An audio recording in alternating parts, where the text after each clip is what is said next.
বগুড়ায় মা হত্যার দায়ে ছেলে গ্রেফতারের ঘটনা নতুন মোড় নিয়েছে। ছেলে নয়, বাড়ির ভাড়াটিয়ার হাতে খুন হতে হয় উম্মে সালমাকে।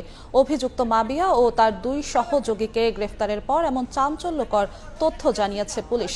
হত্যার আলামত উদ্ধারে আসামিদের নিয়ে অভিযান চালাচ্ছেন তারা। গত 10 নভেম্বর নিজ ঘরের ডিপ ফ্রিজের ভেতর পাওয়া যায় গৃহবধূ উম্মে সালমার হাত পা বাঁধা মরদেহ। ওই সময় তছনছ ছিল পুরো বাড়ি। এ ঘটনায় ছেলে সাদ ইবনে আজিজকে সন্দেহভাজন হিসেবে আটক করা হয়। র্যাব জানিয়েছিল টাকার জন্য মাকে হত্যা করে ছেলে।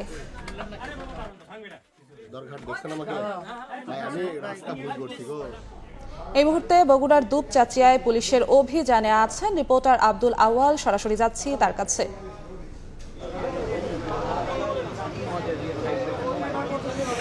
সারা দেশে যেই বগুড়া দুপচাচিয়ার যে ঘটনাটি নাড়া দিয়েছিল, ছেলের হাতে মাকে হত্যার যেই ঘটনাটি, সেই ঘটনাটির পরে কিন্তু এই যে সাদ ইবনে আজিজারকে র্যাব দাবি করেছিল যে টাকার জন্য এবং প্রেমের সম্পর্কে বাধা দেওয়ায় সে মাকে কুপিয়ে হত্যা করেছে। সেই ঘটনার পর পুলিশ কিন্তু জিজ্ঞাসাবাদের জন্য গ্রেপ্তার সাদ ইবনে আজিজার ছেলেকে রিমান্ডে নিয়েছিল এবং পুলিশের রিমান্ড শুরু হয়েছিল গতকালকে থেকে এবং সেই রিমান্ডের পরেই কিন্তু আসলে চাঞ্চল্যকর সেই ঘটনাটির কিন্তু শুরু হয়। মূলত পুলিশ যেমনটি দাবি করছে যে আসলে ছেলের হাতে মা উম্মে সালমা আসলে হত্যাকাণ্ডের ঘটনা ঘটেনি।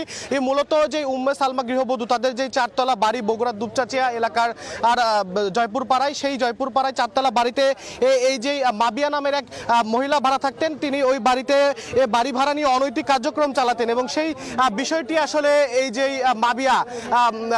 মাবিয়া যে আসামি, তার এই যে অনৈতিক কার্যক্রমের বিষয়টি গৃহবধূ উম্মে সালমা জেনে যাওয়ার কারণে সে তার যে অন্য দুই সহযোগী মুসলিম এবং সুমন চন্দ্র, তাদেরকে নিয়ে কিন্তু আসলে এই গৃহবধূ উম্মে সালমাকে হত্যা করে। এবং আপনারা এই মুহূর্তে দেখতে পাচ্ছেন যে মাবিয়া এই হত্যাকাণ্ডের সাথে জড়িত ও তাকে পুলিশ যে ঘটনাস্থল সেখানে নিয়ে এসেছে এবং তাকে নিয়ে কিন্তু তাদের যে আলামত উদ্ধারের যে অভিযানটি সেটি কিন্তু তারা কিন্তু চালাচ্ছে। এবং এর আগেও আমরা দেখেছি যে তালুচ এলাকা থেকে দুপচাচিয়ার সেখান থেকে যে আরেকজন অভিযুক্ত সুমন চন্দ্র, তাকেও কিন্তু আসলে পুলিশ গ্রেপ্তার করে কিছুক্ষণ আগেই থানায় হেফাজতে নিয়েছে।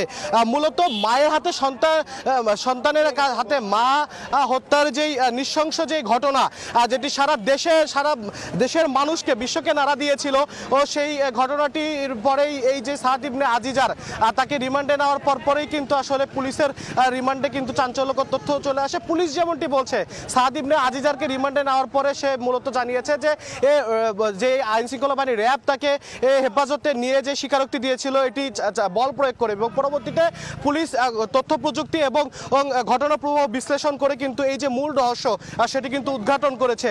তো চাঞ্চল্যকর যে এই হত্যাকাণ্ড গৃহবধূ উম্মে সালমা, তার সর্বশেষ পরিস্থিতি জানা ছিল আমার কাছে বগুড়া থেকে।